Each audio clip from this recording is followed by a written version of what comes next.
তাহলে আজকে দুবাই পৃথিবী শাসন করত, তাহলে আজকে সৌদি পৃথিবী শাসন করত। কিন্তু দুবাই সৌদি পৃথিবী শাসন করে না, পৃথিবী শাসন করে আমেরিকা এবং ইউরোপ। কেন?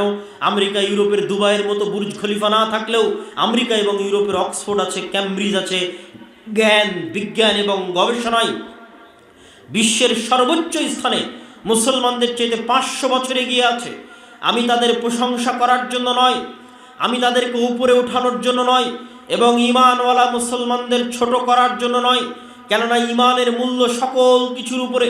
ঈমান মানুষকে জান্নাতে নিয়ে যেতে পারে, কিন্তু আজ মুসলমানদের অধঃপতনের কারণ আর তাদের পৃথিবী শাসনের কারণ এটা নয় যে আল্লাহ তাদের উপর দয়া করেছে, কারণ এটা যে মুসলমানেরা সেই যোগ্যতা হারিয়েছে, সেই চেষ্টা মুসলমানেরা করেনি, আর সেই চেষ্টা তারা করেছে। আর উদাহরণ অসংখ্য, অহরহ, অগণিত উদাহরণ আমি আপনাকে দিতে পারবো। সম্মানিত উপস্থিতি, উদাহরণ দিতে গিয়ে আমি 2 বা 3টে উদাহরণ সব জায়গায় দিয়ে থাকি।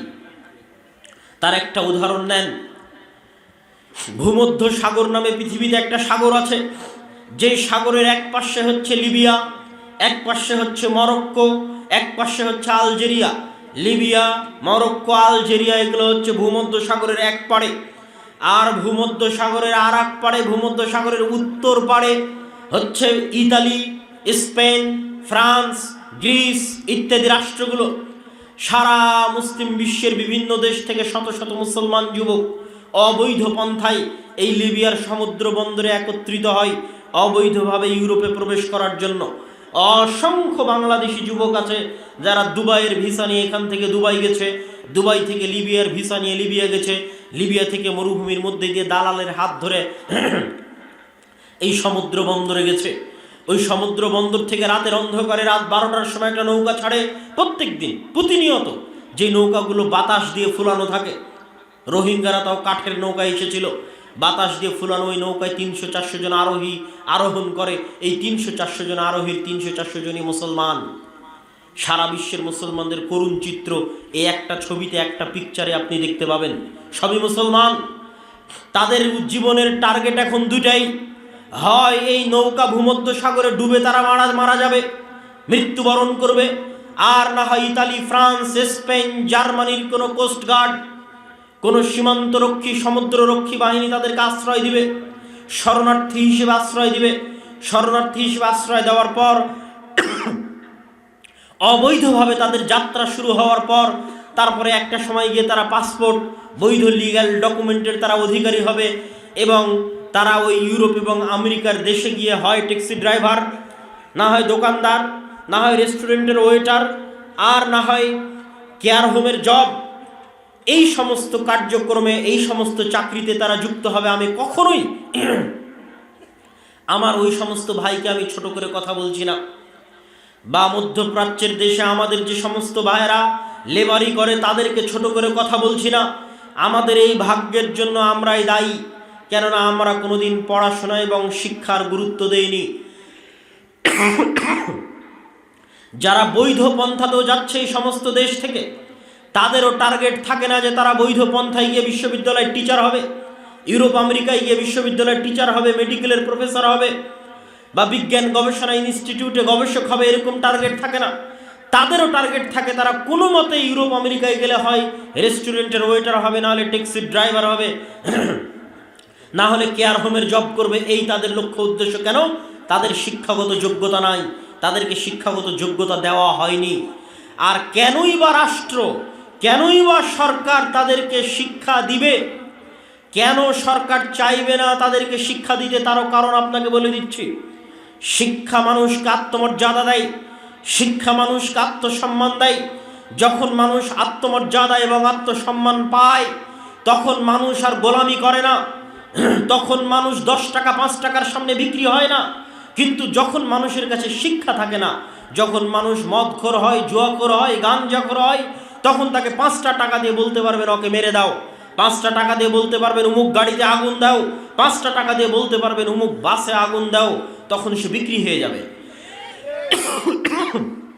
সম্মানিত উপস্থিতি, আর ক্ষমতা ধরে রাখার জন্য, ক্ষমতা টিকিয়ে রাখার জন্য আমার এরকম 5টা 10টা মদখোর, গুন্ডা, জুয়াখোর, গাঞ্জাখোর দরকার, শিক্ষিত লোকের দরকার নাই। তাহলে যেহেতু আমার যেহেতু আমার ক্ষমতা টিকিয়ে রাখার জন্য মদখোর, জুয়াখোর, গাঞ্জাখোরের দরকার, গুন্ডার দরকার, তাহলে কেন আমি আপনাকে শিক্ষিত করব? কেন আমি আপনাকে উচ্চ শিক্ষায় শিক্ষিত করে আমার ক্ষমতাকে হুমকির মুখে ফেলে দিব? এটা কখনোই এই তৃতীয় বিশ্বের দেশের রাষ্ট্রপ্রধানেরা কখনোই চায় না। এবং আপনি অশিক্ষিত থাকলেও সরকারের লাভ আছে, মূর্খ থাকলেও সরকারের লাভ আছে। কি সেই লাভ? বাংলাদেশে গার্মেন্টস আছে কি জন্য? আপনি অল্প পরিশ্রমের বিনিময়ে কাজ করেন, অল্প বেতনে কাজ করেন, এই জন্য বাংলাদেশে গার্মেন্টস টিকে আছে। কেন অল্প বেতনে কাজ করেন? ওই লেভেলের শিক্ষা আপনার নাই, এই জন্য আপনি অল্প বেতনে কাজ করেন। আপনি মধ্যপ্রাচ্যের লেবারির চাকরি কেন পাচ্ছেন? আপনি যত অল্প বেতনে মধ্যপ্রাচ্যে ঝাড়ু দিয়ে দেন, রাস্তা পরিষ্কার করে দেন, পৃথিবীর আর কোনো জাতি অত অল্প বেতনে কাজ করে না, এই জন্য আপনি মধ্যপ্রাচ্যের ভিসা পাচ্ছেন। তাহলে আপনি অশিক্ষিত হলেও দেশের জন্য রেমিটেন্স পাঠাচ্ছেন, গার্মেন্টসে চাকরি করে আপনি দেশের জন্য রেমিটেন্স আনছেন, তাহলে আপনাকে শিক্ষিত করে আমার লাভ কি?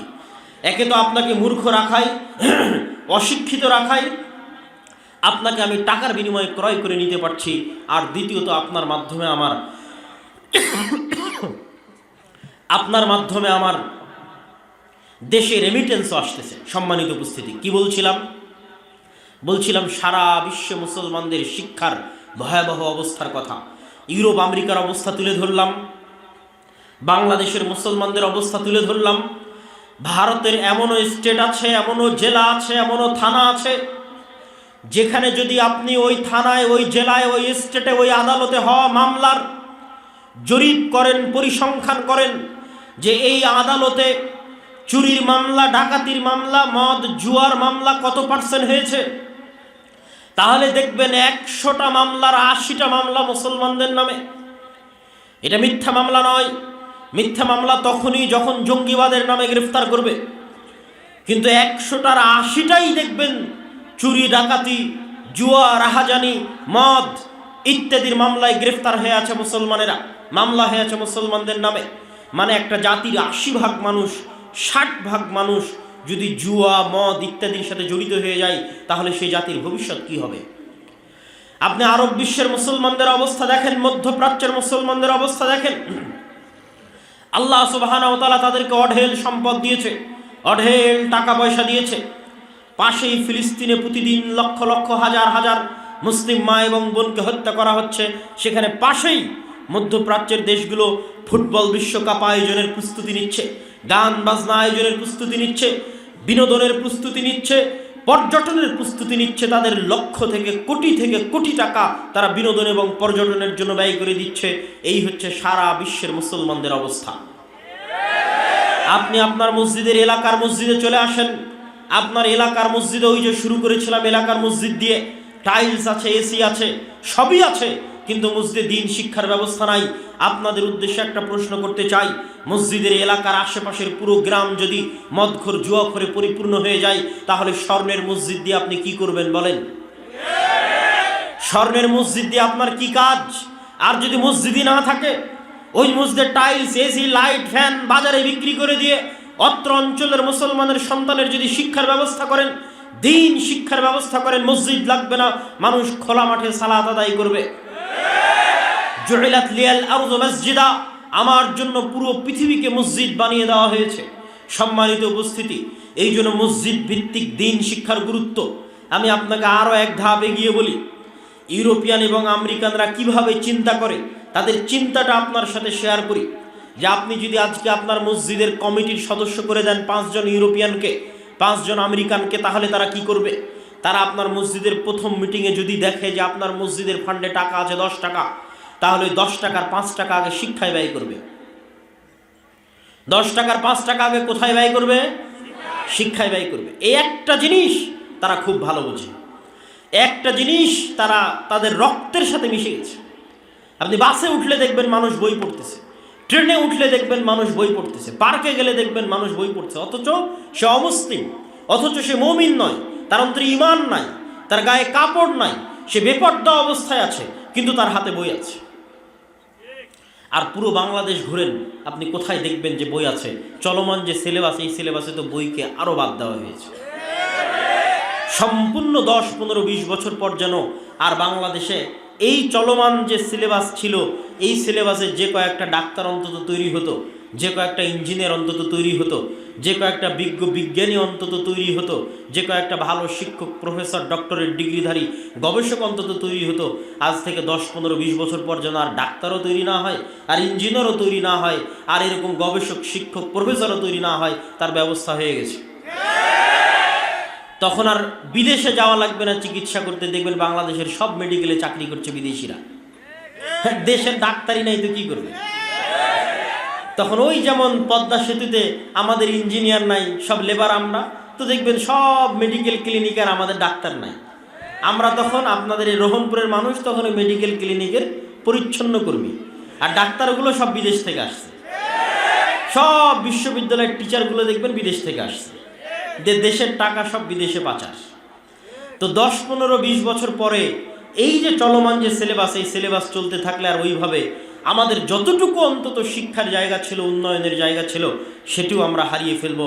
সম্মানিত উপস্থিতি, বলছিলাম আমরা তো আর সামগ্রিক পরিবর্তনটা করতে পারবো না। দেশের সেই সক্ষমতা, সেই সাধ্য আল্লাহ সুবহানাহু ওয়া তাআলা আমাদের দেয়নি, কিন্তু আমরা আমাদের জায়গা থেকে দিনের লেভেলটা অন্তত আমাদের সন্তানকে দিতে পারবো। এই জন্য আপনাদের সংকল্প হতে হবে, দৃঢ় সংকল্প হতে হবে, একজন মুসলমানের সন্তানও যেন এই বছর থেকে, আগামী বছর থেকে, জানুয়ারি থেকে স্কুলের বারান্দায় ততক্ষণ পর্যন্ত পা দিবে না যতক্ষণ না তার মসজিদে মক্তবের সিলেবাস কমপ্লিট না করেছে। এই সংকল্প, এই দৃঢ় চেতনা আপনাকে এখান থেকে নিয়ে বিদায় নিতে হবে। দেশকে স্বাধীন রাখার জন্য আপনাদের বাপদাদারা ব্রিটিশ আমলে এই চিন্তা তাদের মাথায় এসেছিল, তারা মসজিদকে কাজে লাগিয়ে আমাদের দিনকে, আমাদের ধর্মকে সুরক্ষিত করেছে। আজ স্কুলের সিলেবাস যেই জায়গায় গেছে, আপনার সন্তানের দিন এবং পরবর্তী ভবিষ্যৎ প্রজন্মকে বাঁচাতে, দেশকে বাঁচাতে, দেশের ভবিষ্যৎ জাতিকে বাঁচাতে মসজিদ ভিত্তিক দিন শিক্ষার বিকল্প নাই। আর মসজিদ ভিত্তিক দিন শিক্ষার লক্ষ্যে যদি শুধু আপনি মসজিদে কোরআন শিক্ষা দেন তাহলে হবে না। মসজিদে কোরআন শিক্ষার পাশাপাশি মৌলিক দিন শিক্ষার ব্যবস্থা রাখতে হবে। আমি আমার বক্তব্য আপনাদেরকে আরও কিছুক্ষণ বক্তব্য দীর্ঘায়িত হবে, আপনারা এলোমেলো বা উঠে যাওয়ার চেষ্টা করবেন না। তবে বক্তব্যের এই পর্যায়ে আমি একটু আহ্বান জানাবো, যারা স্বেচ্ছাসেবক আছে তারা যদি অত্র প্রতিষ্ঠানের সহযোগিতার জন্য, অত্র প্রতিষ্ঠানের দানের জন্য, আপনারা যারা এখন উপস্থিত জনগণ আছেন তাদেরকে আমি উদাত্ত আহ্বান জানাবো বক্তব্যের মধ্যে একটু বিরতি দিয়ে আমার বক্তব্য কন্টিনিউ করতে থাকবো ইনশাল্লাহ। অত্র প্রতিষ্ঠানকে সহযোগিতা করার লক্ষ্যে অত্র বিশাল ইসলামী সম্মেলন, সকল বক্তাকে ঢাকা থেকে আনতে হয়েছে। আমরা তো প্রোগ্রাম আয়োজন করি, আমরা বুঝি আসলে একটা প্রোগ্রাম আয়োজন করতে কেমন খরচ, আর কেমনই বা কষ্ট, আর কেমনই বা টেনশন। তা আজকে এখানে যতগুলো বক্তা এখানে যাদেরকে নাম দেওয়া আছে, প্রায় সবাইকে ঢাকা থেকে আনতে হয়েছে, মানে সবাইকে বিমানের টিকিট দিতে হয়েছে। সবাইকে বিমানের টিকিট দিতে হয়েছে মানে অনেক অর্থের ব্যাপার। তারপরে খাওয়া দাওয়া, যাতায়াত, প্যান্ডেল সব মিলিয়ে যেখানে অত্র অনুষ্ঠান থেকে কিছু উঠিয়ে প্রতিষ্ঠান চালানো হবে, আমার মনে হয় না সেটা সম্ভব হবে। তো তারপরেও যদি আপনাদের পক্ষে সম্ভব হয় অত্র প্রতিষ্ঠানকে সহযোগিতা করার লক্ষ্যে আপনারা আপনাদের সহযোগিতার হাত বাড়িয়ে দিবেন। আমি স্বেচ্ছাসেবকদের ভিতরে যাওয়ার অনুরোধ জানাচ্ছি, জানিয়ে আমি আমার বক্তব্য সামনে আগাচ্ছি। আমার বক্তব্যের এই পর্যায়ের অংশ হচ্ছে মসজিদ ভিত্তিক দিন শিক্ষা মানে শুধু কোরআন নয়। শুধু কোরআন শিখিয়ে আপনি আপনার বাচ্চাকে পরিপূর্ণ দিন শিখাতে পারবেন না। পুরো মক্তবের একটা প্যাকেজ সিলেবাস থাকতে হবে, যে প্যাকেজ সিলেবাসের মধ্যে আপনার সন্তান কোরআনও শিখবে, আপনার সন্তান দিনের মৌলিক জ্ঞানও শিখবে। এবং আলহামদুলিল্লাহ আমরা জামিয়া সালাফিয়ার পক্ষ থেকে, দাওয়া ইলাল্লাহর পক্ষ থেকে মক্তবের জন্য প্রাথমিক সিলেবাস আমরা আপনাদের সামনে নিয়ে এসেছি, যার উপর আমাদের শিক্ষক ট্রেনিংও শুরু হচ্ছে আগামী 16ই ডিসেম্বর থেকে। এই দুটো বই আমি আপনাদের দেখিয়ে বলতে চাই। একটি হচ্ছে উসমানী কায়দা।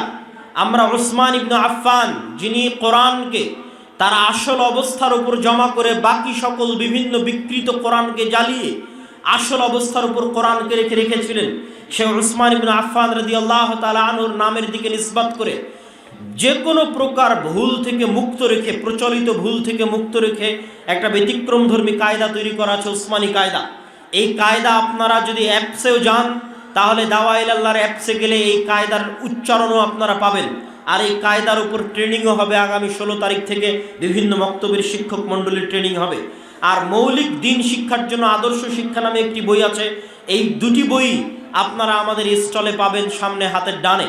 সম্মানিত উপস্থিতি, বলছিলাম আপনাদেরকে আমি বক্তব্য সামনের দিকে এগিয়ে নিয়ে যাওয়ার জন্য বলতে চাচ্ছি, মসজিদ ভিত্তিক দ্বীন শিক্ষা, মসজিদ ভিত্তিক কোরআন শিক্ষার সবচেয়ে বড় শত্রু কে বলেন তো?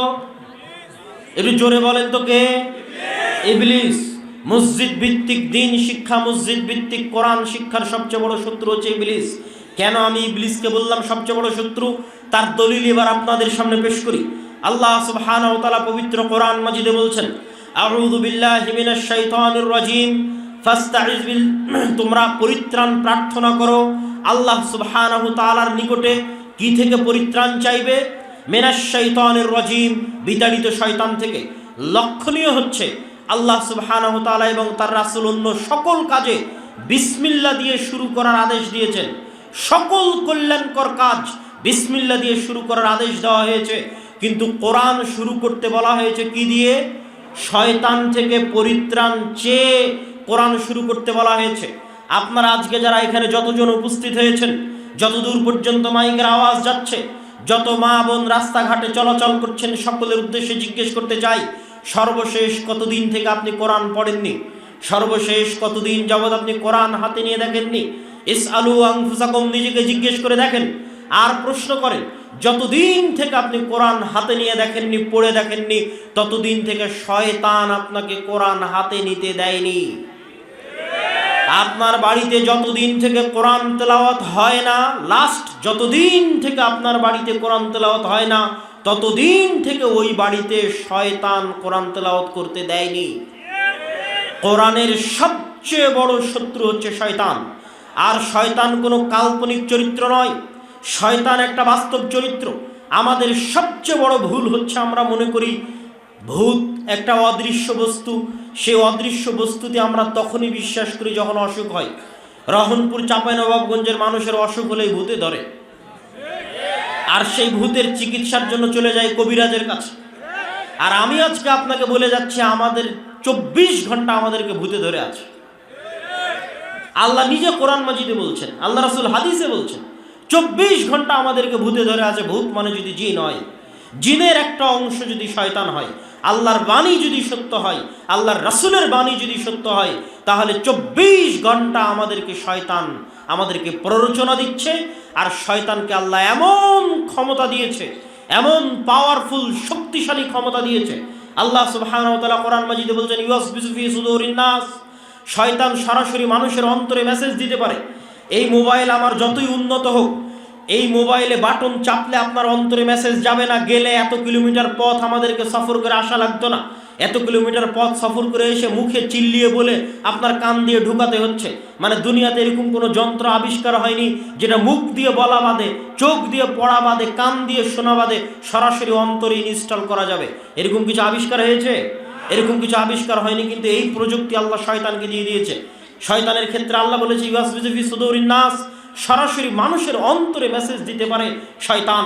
এই জন্য মানুষ ধোকায় পড়ে যায়, কোনটা তার নিজের ইচ্ছা আর কোনটা শয়তানের প্ররোচনা মানুষ জানে না।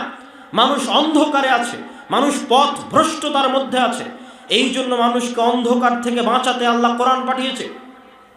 আল্লাহ সুবহানাহু ওয়া তাআলা পবিত্র কোরআন মাজিদে বলছেন,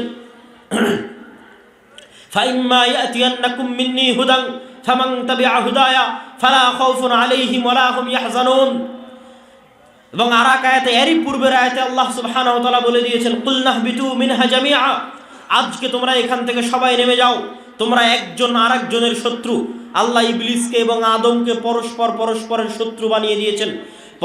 পরস্পরের শত্রু কেমন বানিয়েছেন? যেমন খেলা, যেমন ক্রিকেট খেলায় একজন আরেকজনের প্রতিযোগিতা, ফুটবলে একজন আরেকজনের প্রতিযোগিতা, অনলাইন ভিডিও গেমের মধ্যে এনিমি আছে, শত্রু আছে। যারা যুবক এখানে বসে আছে তারা জানে যে হিরোকে যদি জিততে হয় তাহলে অনলাইনে যে এনিমি আছে, শত্রু আছে, তাকে মারতে হবে, আঘাত করতে হবে। তো ঠিক এই পুরো পৃথিবীটাকে আল্লাহ একটা সফটওয়্যারের মতো, একটা অ্যাপসের মতো ডেভেলপ করেছেন। এর মধ্যে আল্লাহ আমাদের শত্রু বানিয়ে দিয়েছে ইবলিসকে। আর ইবলিসকে আল্লাহ দিয়ে দিয়েছেন অ্যাটাকিং পাওয়ার, আক্রমণ করার ক্ষমতা। কত শক্তিশালী আক্রমণ করার ক্ষমতা! যে ডাইরেক্ট অন্তরে মেসেজ দিতে পারবে, মানুষ গোলক ধাঁধায়, মানুষ জানেই না কোনটা তার ইচ্ছার কোনটা শয়তানের প্ররোচনা। দ্বিতীয় আর একটা আক্রমণাত্মক ক্ষমতা আল্লাহ ইবলিসকে দিয়েছে। রাসূল সাল্লাল্লাহু আলাইহি ওয়াসাল্লাম বলছেন, ইয়াজরি মাজরাদ দাম, ইবলিস শয়তান এবং তার বাহিনী মানুষের রক্ত কণিকার মধ্যে প্রবাহিত হতে পারে, মানুষের রগে রগে রক্তের মধ্যে প্রবাহিত হতে পারে, চলতে পারে শয়তান। এই ক্ষমতা আল্লাহ শয়তান এবং তার বাহিনীকে দিয়ে দিয়েছে। আরও একটা ভয়ঙ্কর কথা রাসূল সাল্লাল্লাহু আলাইহি ওয়াসাল্লাম বলে দিয়েছেন যে এমন কোনো আদম সন্তান নাই যার দুইজন বন্ধু নাই, কারিনুম মিনাল মালায়েকা ওয়া কারিনুম মিনাশ শয়তান, একটা শয়তান বন্ধু একটা ফেরেশতা বন্ধু। তাহলে 24 ঘন্টা আমাদেরকে শয়তান ঘিরে আছে। এই 24 ঘন্টা শয়তান আমাদেরকে প্ররোচনা দিচ্ছে জাহান্নামে নিয়ে যাওয়ার জন্য। এবং শয়তানের এই ওয়াদার কথা আল্লাহ কোরআন মাজিদে তুলে ধরেছেন, ওয়ালা উদিল্লান্নাহুম ওয়ালা উমান্নিয়ান্নাহুম ওয়ালা আমুরান্নাহুম, আমি অবশ্যই আদম সন্তানকে পথভ্রষ্ট করবই করব। ফাবিমা আগওয়াইতানি লাআকুদান্নাহুম সিরাতাকাল মুস্তাকিম, আমি অবশ্যই আদম সন্তানের জন্য সিরাতে মুস্তাকিমে চলার পথে বাধা হয়ে দাঁড়াবো। আমি আদম সন্তানের সামনে থেকে বাধা দিব, পিছন থেকে বাধা দিব, ডান থেকে বাধা দিব, বাম থেকে বাধা দিব, আদম সন্তানকে সিরাতে মুস্তাকিমে চলতে দিব না। এই মর্মে আল্লাহ শয়তানের ওয়াদা কোরআন মাজিদে নকল করেছেন। সুতরাং শয়তান আছে আক্রমণাত্মক ভূমিকায়, আর আমরা মানুষ আছি ডিফেন্সে। আমাদের বাঁচার উপায় কি? ওই আয়াতি আল্লাহ কোরআন মাজিদে সূরা বাকারায় বলে দিয়েছেন, ফাইম্মায়াতিয়ান্নাকুম মিন্নি হুদান, মানুষ আদমের সন্তান তোমাদের চিন্তা নাই, আমার পক্ষ থেকে নবী যাবে, আমার পক্ষ থেকে রাসূল যাবে, আমার পক্ষ থেকে কিতাব যাবে, আমার পক্ষ থেকে পাঠানো কিতাব, নবী এবং রাসূলের যারা অনুসরণ করবে তাদের কোনো ভয়ও নাই, তাদের কোনো দুশ্চিন্তাও নাই। তবে নবী আসার পরেও, রাসূল আসার পরেও, কিতাব আসার পরেও মানুষ পথভ্রষ্ট হয়ে যাবে। কেন? ওই যে শয়তানের আক্রমণ এত শক্তিশালী, 24 ঘন্টা আমার এবং আপনার বিরুদ্ধে লেগে আছে। ডাইরেক্ট আমার অন্তরে মেসেজ দিতে পারে, আমি তো বুঝতেই পারি না কোনটা আমার আর কোনটা তার প্ররোচনা। আমার তো ফজরের সময় ঘুমিয়ে থাকার সময় মনে হয় আমার আরামের জন্য ঘুমিয়ে আছি, কিন্তু আসলে শয়তান যে আমাকে বলছে আরেকটু ঘুমাও, ইন্নাল লাইলা লাতাবিল, নাম নাম, ঘুমাও ঘুমাও, রাত অনেক লম্বা, এটা তো আমি বুঝতে পারি না, আমি তো ধোঁকা খেয়ে যাই। আমার তো মন বলে যে আমার শান্তির জন্য ঘুমিয়ে আছে, আমার আরামের জন্য। গান শোনার সময় আমার মনে হয় আমার আরাম আয়েশ এবং আনন্দ বিনোদনের জন্য, আমি আমার চিত্ত বিনোদনের জন্য আমি গান শুনছি, আমি অশ্লীল দৃশ্য দেখছি। কিন্তু আসলে শয়তান যে আমাকে প্ররোচনা দিচ্ছে এটা তো আমাদের ব্রেনে কাজ করে না, আমাদের মনে কাজ করে না। এই জন্য আমরা ধোঁকা খেয়ে যাই, শয়তানের ষড়যন্ত্রে পা দিয়ে ফেলি। নবী আসার পরেও, রাসূল আসার পরেও, কিতাব আসার পরেও। তাহলে আদম সন্তান বাঁচবে কিভাবে? আদম সন্তানকে বাঁচানোর জন্য, জান্নাতে নিয়ে যাওয়ার জন্য আল্লাহর আর একটা চ্যালেঞ্জ আছে শয়তানের বিরুদ্ধে। এই বলে আমি আমার কোরআনের সাথে, দিন শিক্ষার সাথে শয়তানের শত্রুতার এই পর্বের আলোচনা শেষের দিকে নিয়ে যাব। সেই আল্লাহ সুবহানাহু ওয়া তাআলার সেই চ্যালেঞ্জ কি? আল্লাহ সুবহানাহু ওয়া তাআলা চ্যালেঞ্জ করেছেন শয়তানের বিরুদ্ধে যে শয়তান দিনরাত 24 ঘন্টা মানুষকে পথভ্রষ্ট করবে, মানুষের জন্ম থেকে মৃত্যু পর্যন্ত মানুষকে যত গুনাহ করাবে, মানুষকে দিয়ে যত অন্যায় কাজ করাবে। মানুষ যদি একবার জানে যে তার প্রতিপালক আছে এবং সেই প্রতিপালকের কাছে ক্ষমা চাইলে ক্ষমা পাওয়া যায়, এবং এই মর্মে যদি মানুষ আল্লাহর কাছে ক্ষমা চায়, তাহলে ইবলিস এবং তার সেনাবাহিনীর সারা জীবনের সকল চেষ্টা, রাত দিন মাটি করা সকল চেষ্টা, আল্লাহ একবারে ধুলাই মিশিয়ে আদমের সন্তানের সকল গুনাহ ক্ষমা করে দিবেন। এটা হচ্ছে আল্লাহর চ্যালেঞ্জ ইবলিস এবং তার বাহিনীর বিরুদ্ধে। তাহলে মানুষ জান্নাতে যাবে তার আমলের জোরে নয়, আল্লাহর ক্ষমা এবং আল্লাহর দয়ার জোরে। বলছিলাম কোরআনের সবচেয়ে বড় শত্রু ইবলিস এবং শয়তান কি জন্য? এই যে মানুষ যে অন্ধকারের মধ্যে আছে, মানুষকে যে শয়তান উল্লু বানিয়ে রেখেছে, পাগল বানিয়ে রেখেছে, সারা পৃথিবীর সকল মানুষকে শয়তান পাগল বানিয়ে রেখেছে। আল্লাহ সেই পাগল বানানোর কথা কোরআন মাজিদে বলেছেন, আলহাকুমুত তাকাসুর হাত্তা যুরতুমুল মাকাবির। শয়তান তোমাদের পাগল বানিয়ে রেখেছে, শয়তান তোমাদের ভুলিয়ে রেখেছে। যেমন ছোট্ট বাচ্চাকে খেলনা দিয়ে ভুলিয়ে রাখা হয় মায়ের দুধের কথা, ঠিক তেমনি আলহাকুমুত তাকাসুর, শয়তান তোমাদের ভুলিয়ে রেখেছে কি দিয়ে? তাকাসুর দিয়ে। তাকাসুর কি? দুনিয়ার চাকচিক্য, দুনিয়ার মোহমায়া, দুনিয়ার চাকচিক্য মোহমায়া দিয়ে শয়তান তোমাদের ভুলিয়ে রেখেছে। কি ভুলিয়ে রেখেছে? পৃথিবীর সবচেয়ে চিরন্তন সত্য বাস্তবতার কথা ভুলিয়ে রেখেছে, আর সেটা হচ্ছে হে আদম সন্তান তুমি একদিন মারা যাবে। এই কথা শয়তান ভুলিয়ে রেখেছে। যেই যুবকের হাতে মোবাইল আছে, ঘুমাতে ঘুমাতে মোবাইল চালাই, ঘুম থেকে উঠতে উঠতে মোবাইল চালাই, ওর কি কোনোদিন সময় আছে এ কথা স্মরণ করার যে সে মারা যাবে?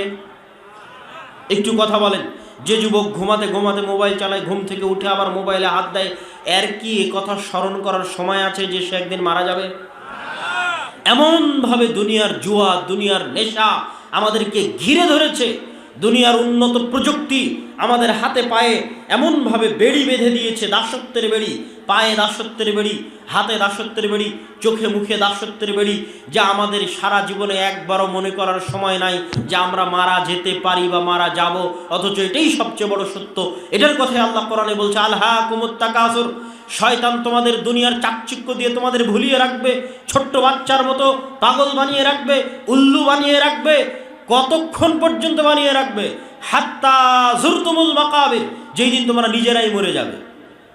যেদিন নিজে মরে গেছে সেই দিন দেখছে আমি তো মরে গেছি, কিন্তু নিজে মরার আগ পর্যন্ত শয়তানের এই ধোঁকা থেকে বের হতে পারে না। তার এই যে সারা পৃথিবীর মানুষকে শয়তান পাগল বানিয়ে রেখেছে, মানুষ জানে না কোনটা সত্য কোনটা মিথ্যা, মানুষ জানে না কোনটা করবে কোনটা করবে না।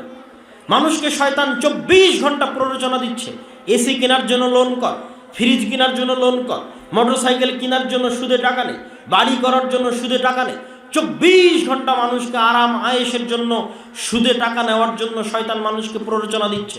তো এগুলো যে শয়তানের প্ররোচনা মানুষ জানবে কোথায়? মানুষকে গোপন রহস্য ফাঁস করে দিয়েছে একমাত্র কোরআন। না পৃথিবীর কোনো স্কুল, না কোনো কলেজ, না কোনো ইউনিভার্সিটি, না কোনো গবেষণাপত্র, না কোনো থিসিস, না কোনো পিএইচডি, একমাত্র কোরআন পৃথিবীর এই অন্ধকার রহস্যের জাল ভেদ করে দিয়েছে। ভেদ করে দিয়ে কোরআন কি বলছেন? ইন্নামাল খামরু ওয়াল মাইসির ওয়াল আনসাব ওয়াল আজলাম রিজসুম মিন আমালিশ শাইতান। খালি একটা ছোট্ট উদাহরণ দিয়ে গেলাম। আল্লাহ কোরআনে স্পষ্ট লিখে দিয়েছেন, ইন্নামাল খামর, নিশ্চয় মদ, ওয়াল মাইসির, নিশ্চয় জুয়া, ওয়াল আনসাব ওয়াল আজলাম, নিশ্চয় লটারি, নিশ্চয় মূর্তি পূজা, রিজসুম মিন আমালিশ শাইতান, শয়তানের কাজ লেখা আছে, সংবিধানে লেখা আছে, ইনস্ট্রাকশনে লেখা আছে। গেম খেলার আগে কেমনে গেমটা খেলবেন তার পথ পদ্ধতির মধ্যে লিখে দেওয়া আছে। কোন রাস্তায় গেলে এনিমি থাকবে, কোন ঘরে গেলে অস্ত্র পাবেন, তার পূর্ণ বিস্তারিত ডিটেলসের মধ্যে আল্লাহ লিখে দিয়ে গেছে। দেখো এই এই কাজগুলো শয়তানের কাজ, এগুলো শয়তান তোমাকে দিয়ে করাতে চাইবে। মানে আমি যদি বিড়িখোর সিগারেটখোর হই, তাহলে আমাকে বিড়ি খাওয়া সিগারেট খাওয়ার প্ররোচনা কে দেয়? শয়তান দেয়। আমি যদি মদ পান করি, তাহলে আমাকে মদ পান করার প্ররোচনা কে দেয়? আমি যদি জুয়া খেলি, লটারি খেলি, তাহলে আমাকে জুয়া এবং লটারির প্ররোচনা কে দেয়? শয়তান দেয়। এবং পৃথিবীতে মানুষ মাত্র 2 ভাগে বিভক্ত, ইবাদুর রহমান ও ইবাদুশ শয়তান, রহমানের গোলাম আর শয়তানের গোলাম। আর পুরো কোরআন, পুরো হাদিস, পুরো ইসলামী শরীয়তের সারমর্ম বলে দিই আপনাকে আজকে। পুরো কোরআন, পুরো হাদিস, পুরো ইসলামী শরীয়তের সারমর্ম হচ্ছে, আল্লাহ যত নবী রাসূল পাঠিয়েছেন সব শয়তানের বিরুদ্ধে পাঠিয়েছেন, যত কিতাব পাঠিয়েছেন সব শয়তানের বিরুদ্ধে পাঠিয়েছেন। হাদিস শয়তানের বিরুদ্ধে, কোরআন শয়তানের বিরুদ্ধে, আমার নবী মুহাম্মদ সাল্লাল্লাহু আলাইহি ওয়াসাল্লাম প্রেরিত হয়েছে শয়তানের বিরুদ্ধে। আমরা যা ইবাদত করি তা শয়তানের বিরুদ্ধে, আমরা যা দোয়া পড়ি তা শয়তানের বিরুদ্ধে, আমরা যা জিকির আজকার করি তা শয়তানের বিরুদ্ধে। খালি 2-1টা উদাহরণ দিয়ে আমি আমার বক্তব্যের শেষের দিকে চলে যাব। রাসূল সাল্লাল্লাহু আলাইহি ওয়াসাল্লাম বলছেন, যখন তোমাদের মধ্যে কেউ খাদ্য গ্রহণ করে, তখন যদি বিসমিল্লাহ আল্লাহর নাম না নেয়, ইয়াকুলু মাআহু শাইতান, তাহলে তার সাথে কে খায়? শয়তান খায়। যখন তোমাদের কেউ বাড়িতে প্রবেশ করে এবং আসসালামু আলাইকুম আল্লাহর নাম না নিয়ে সালামু আলাইকুম না বলে, সালাম আল্লাহর নাম না বলে, তখন শয়তান চিৎকার করে বলে, হাযা মাবিতুকুম, এই বাড়ি তোমাদের থাকার জায়গা, ওয়া আশাউকুম, তোমাদের আড্ডা দেওয়ার জায়গা। মানে আসসালামু আলাইকুম বলে বাড়িতে প্রবেশ না করলে বাড়িতে থাকবে কে? শয়তান। আল্লাহর নবী বলছে, বাথরুমে প্রবেশ করার সময় যদি তোমরা বলো আল্লাহুম্মা ইন্নী আউযু বিকা মিনাল খুবুসি ওয়াল খাবাইস, তাহলে শয়তানের চোখ অন্ধ হয়ে যাবে, ও দেখতে পাবে না। এরকম অসংখ্য দোয়া, অগণিত দোয়া, বাড়ি থেকে বের হতে শয়তান থেকে বাঁচতে চাওয়া, ঘুমাতে গেলে শয়তান থেকে বাঁচতে চাওয়া, খাবার খেতে গেলে শয়তান থেকে বাঁচতে চাওয়া, বাড়িতে প্রবেশ করতে গেলে শয়তান থেকে বাঁচতে চাওয়া, টয়লেটে ঢুকতে গেলে শয়তান থেকে বাঁচতে চাওয়া। প্রত্যেক ধাপে ধাপে আল্লাহর নবী যত দোয়া শিখিয়ে দিয়েছে, আইন রাসূল 2 অধ্যায় বই যদি তুবা পুস্তকালয়ের স্টলে পান, নিয়ে যাবেন। যত দোয়া আল্লাহর নবী শিখিয়ে দিয়েছে, প্রত্যেকটা দোয়া দেখবেন তিনি শয়তানের বিরুদ্ধে লাগিয়ে দিয়েছে। প্রত্যেকটা দোয়া শয়তানের বিরুদ্ধে।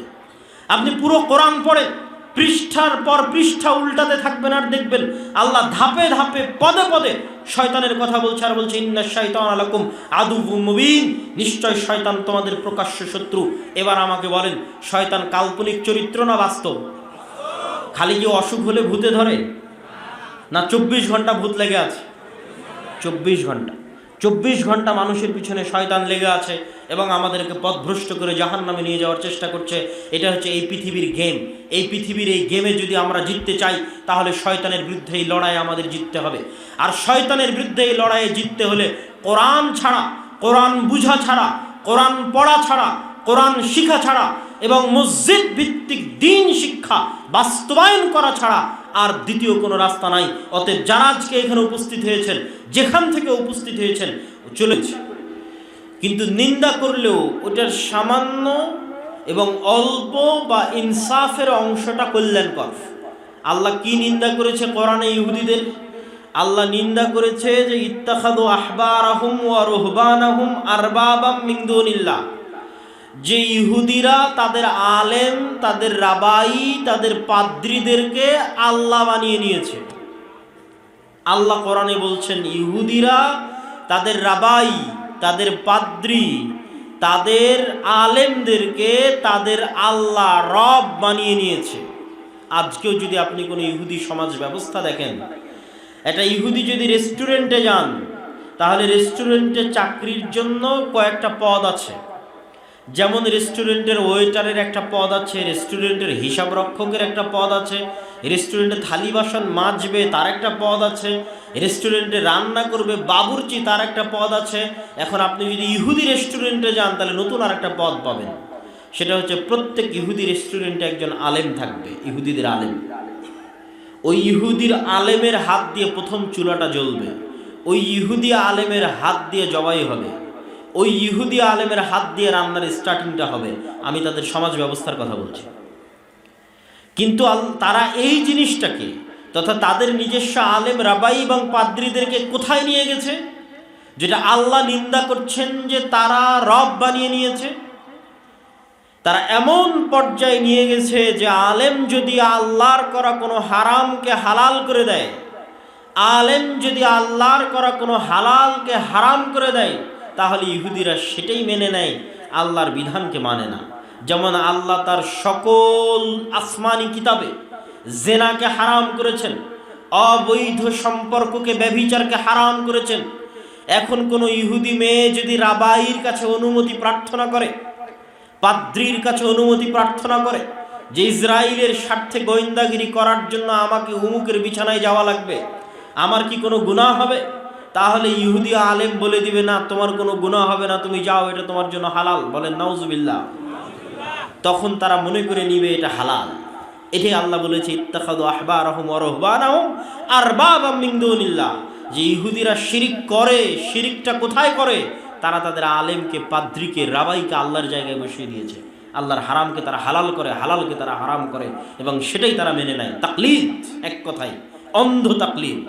কিন্তু আমি বলছি ওটার একটা ইনসাফ আছে, তথা আলেম ওলামাকে মান্য করার, শ্রদ্ধা সম্মান করার একটা ইনসাফ আছে। তো তাদের সমাজ ব্যবস্থা এখনো এইভাবে ঘুরপাক খাচ্ছে। আর আমরা সেই জায়গায় ধর্মনিরপেক্ষতার নামে ধর্মহীনতাকে আধুনিকতা বানিয়েছি। কথাটা আমারও বুঝেন। আমরা মুসলমানেরা ধর্মনিরপেক্ষতার নামে ধর্মহীনতাকে আধুনিকতা বানিয়েছি। আমার মুখে দাড়ি না থাকলে আমি নিজেকে স্মার্ট মনে করি, আমার মেয়ে পর্দা না করলে আমি সেটাকে স্মার্ট মনে করি। কেন? আমি ধর্মনিরপেক্ষতার নামে ধর্মহীনতাকে আধুনিকতা বানিয়েছি। আর ইহুদিরা আরো শক্ত করে, আরো কঠোরভাবে, আরো শক্ত করে তাদের দ্বীনকে শক্ত করে আঁকড়ে ধরেছে। জাল, জয়ীফ, মিথ্যা, ভুয়া যেটাই থাকুক ওইটাকে আরো শক্ত করে আঁকড়ে ধরেছে। কিন্তু জ্ঞান গবেষণায় সবার উপরে চলে গেছে। তথা আপনি দ্বীনকে শক্ত করে আঁকড়ে ধরলে আপনি উন্নত হবেন না, আপনি আধুনিক হবেন না, এ কথা সম্পূর্ণ ভুয়া, ভুল। তার জ্বলন্ত প্রমাণ হচ্ছে আজকের ইহুদিরা। তারা তাদের দ্বীনের বিষয়ে কোনো কম্প্রোমাইজ নাই। মুসলমানদের চেয়ে বেশি লম্বা দাড়ি তাদের আছে, শতকরা তারাই বেশি দাড়ি রাখে। আপনি খোঁজ নিয়ে দেখবেন, যদি ইউরোপ আমেরিকায় কোনো আপনার আত্মীয় স্বজন থেকে থাকে, কোনো ইহুদির সাথে তাদের সাক্ষাৎ হয়ে থাকে, যে তাহলে ইহুদিরা দাড়ি রাখে কিনা এবং শতকরা কত পার্সেন্ট ইহুদি দাড়ি রাখে, সেটা তাকে জানতে বলবেন।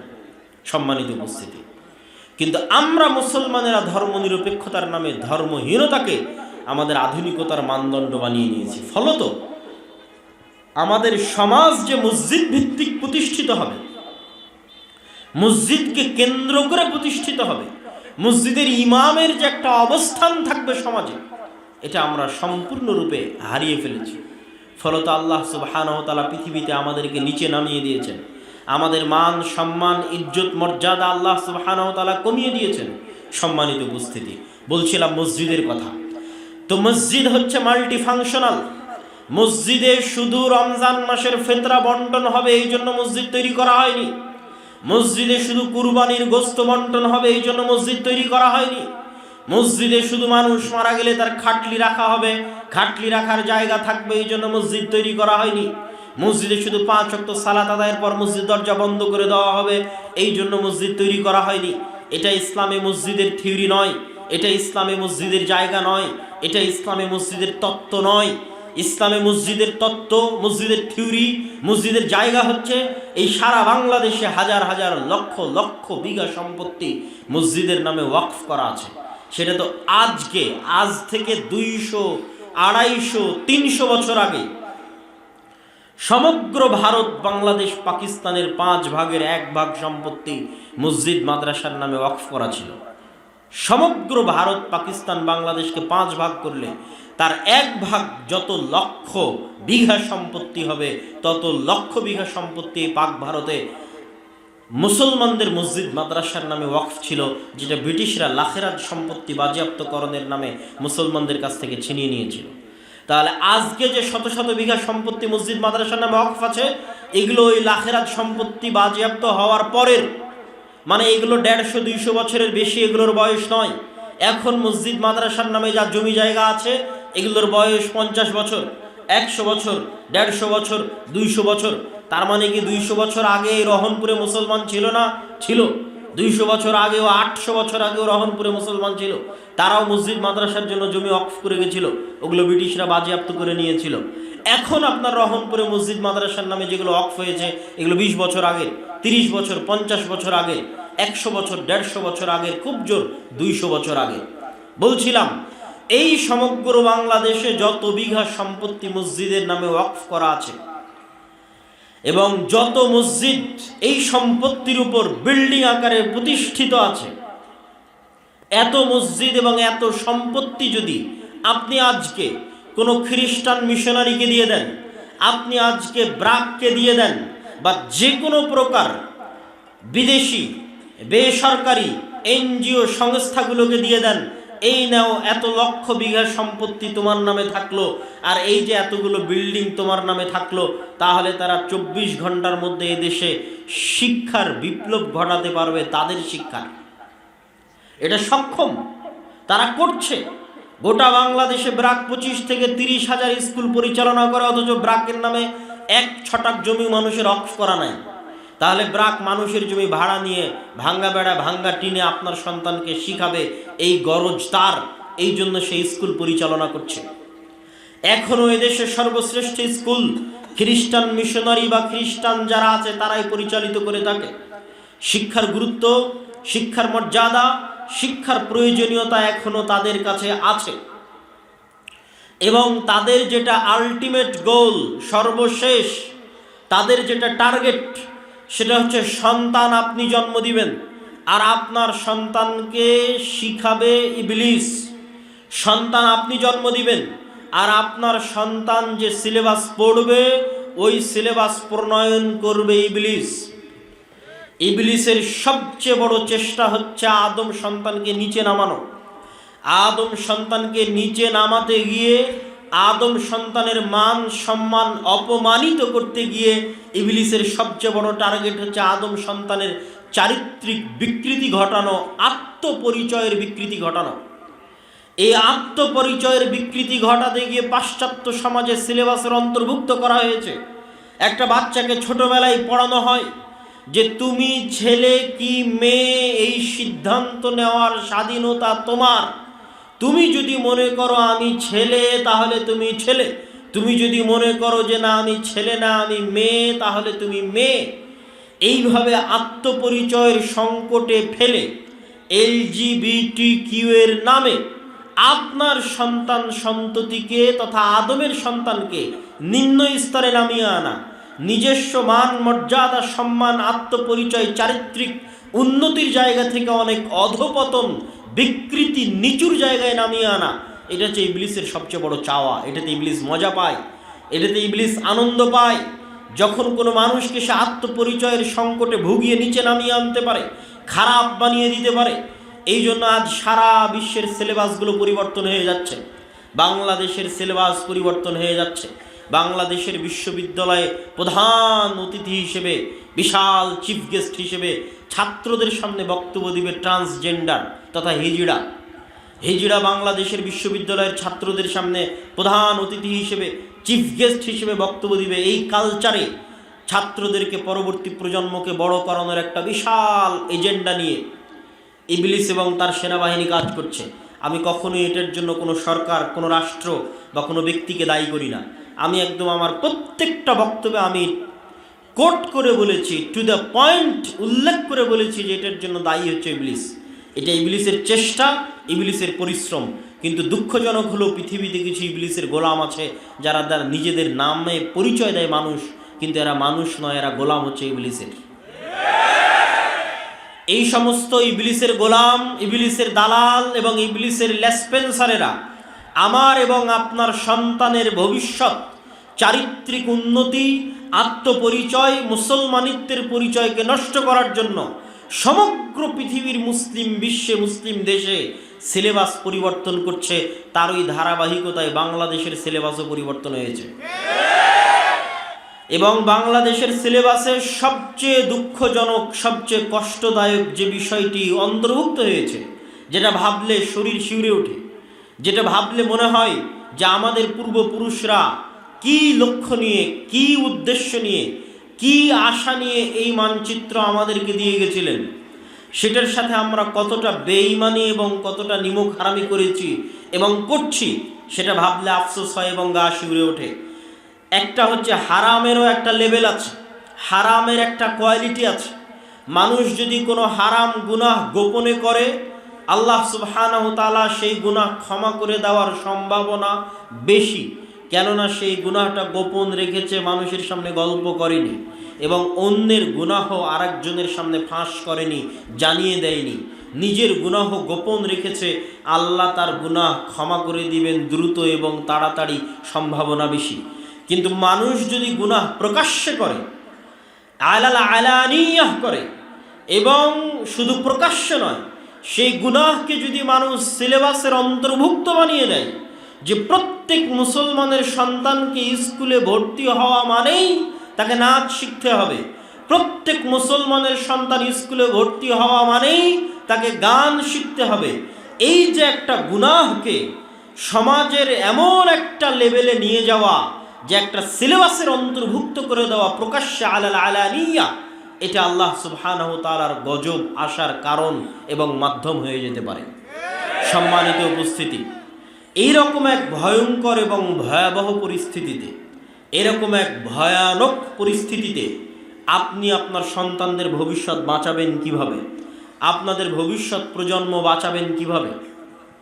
আপনাদের মনে রাখতে হবে, আমাদের আদি পুরুষ, আমাদের বাপ দাদা যারা চলে গেছেন আজ থেকে 100 বছর আগে, 150 বছর আগে, ব্রিটিশরা যখন এদেশের শিক্ষা ব্যবস্থা তাদের হাতে নিয়ে নিয়েছিল, তখন তারা আমাদের পরবর্তী প্রজন্মকে রক্ষার জন্য মক্তব গড়ে তুলেছিলেন, মসজিদগুলোকে দুর্গ হিসেবে কাজে লাগিয়েছিলেন। যে ব্রিটিশদের শিক্ষা ব্যবস্থায় আমাদের সন্তানেরা পড়ার আগে, ব্রিটিশদের শিক্ষা ব্যবস্থায়, ব্রিটিশদের সিলেবাসে আমাদের সন্তানেরা মানুষ হওয়ার আগে মসজিদে তারা আমাদের দ্বীন শিখে যাবে, এই লক্ষ্য, এই টার্গেট নিয়ে তারা মসজিদে মসজিদে মক্তব প্রতিষ্ঠা করেছিলেন ব্রিটিশ আমলে। আজ আবার সেই দিন ফিরে এসেছে, আজ আবার সেই যুগ ফিরে এসেছে। আজ যদি আপনারা মসজিদে মসজিদে মক্তব প্রতিষ্ঠা না করেন, প্রত্যেক মুসলমানের সন্তানের মৌলিক দ্বীন শিক্ষার ব্যবস্থা নিশ্চিত না করেন, আমি মনে করি এটা এখন ফরজ। এটা হচ্ছে মাসলিহাতান নাস, উম্মাহ মুসলিমার মাসলিহার জন্য, স্বার্থ রক্ষার জন্য প্রত্যেক মসজিদ কমিটির উপর ফরজ, প্রত্যেক এলাকার মানুষের উপর ফরজ যে তারা নিজ নিজ মসজিদে মক্তব শিক্ষা ব্যবস্থাকে চাঙ্গা করবে, শক্তিশালী করবে। কেমন শক্তিশালী করবে, কেমন চাঙ্গা করবে? যেমন তার মসজিদের অবকাঠামো শক্তিশালী আছে, তার চেয়ে বেশি শক্তিশালী করবে তার মসজিদের দ্বীন শিক্ষার ব্যবস্থাকে। আমি এই 130টা মসজিদ সফর করে এমনও মসজিদ দেখেছি যেই মসজিদে এসি আছে, যেই মসজিদে টাইলস আছে, যেই মসজিদে ছাদ ঢালাই দেওয়া আছে, মসজিদে ফ্যান আছে, লাইট আছে, কিন্তু মসজিদে মুসলমানের সন্তানের দ্বীন শিক্ষার, কোরআন শিক্ষার ন্যূনতম ব্যবস্থা নাই। তখন আফসোসে, কষ্টে, দুঃখে আমি তাদেরকে বলতে বাধ্য হয়েছি যে আপনাদের এই মসজিদে মক্তব চালু করা, কোরআন শিক্ষার ব্যবস্থা করা এতখানি ফরজ। যদি আপনাদের অর্থের সংকট হয়, টাকার সংকট হয়, তাহলে মসজিদের এসি খুলে বাজারে বিক্রি করে মক্তব চালু করেন। যদি আপনার মসজিদে টাকার সংকট হয়, অর্থের সংকট হয়, তাহলে মসজিদের টাইলসগুলো খুলে বাজারে বিক্রি করে মসজিদে দ্বীন শিক্ষার ব্যবস্থা করেন। মসজিদের ফ্যান লাইট খুলে বাজারে বিক্রি করে মসজিদে দ্বীন শিক্ষার ব্যবস্থা করেন। উন্নতি মানে জ্ঞানে উন্নতি, উন্নতি মানে শিক্ষায় উন্নতি, উন্নতি মানে কখনো বিল্ডিংয়ে উন্নতি নয়, উন্নতি মানে কখনো রাস্তাঘাট ব্রিজ কালভার্টে উন্নতি নয়।